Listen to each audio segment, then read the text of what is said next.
The recent announcement by Hwende from the opposition party, SADC, has sent ripples through the nation. Who is Hwende? He's a key figure in the SADC, a major opposition party in Zimbabwe. His political journey has been closely watched, especially considering the SADC's challenging stance against the ruling party. Hwende has declared he will resign. But why? It appears to stem from his doubts about the Southern African Development Community, or SADC, stepping in to resolve Zimbabwe's electoral disputes. Despite efforts by Nelson Chamisa, the former leader of SADC, to garner SADC's support, Hwende seems unconvinced of their intervention. This resignation could be a game changer.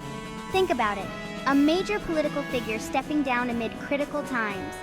It signals uncertainty and possibly a shift in strategy for the SADC. What does this mean for the party and its followers? The implications are significant. For one, it might lead to internal reshuffling within the SADC, potentially altering their approach to confronting electoral disputes. For the public, this move could sway political allegiances and even voter turnout in upcoming elections. Moreover, Hwende's resignation raises questions about the effectiveness and influence of regional bodies like the SADC in political crises.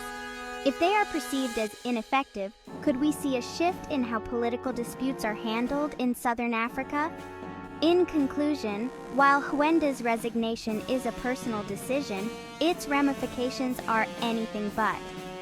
It's a pivotal moment that could redefine the political dynamics in Zimbabwe and possibly beyond.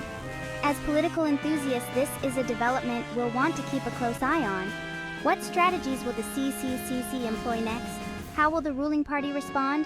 Only time will tell. Thanks for tuning in. Don't forget to like, comment, and share your thoughts on how you think this will impact Zimbabwe's political future. See you in the next video.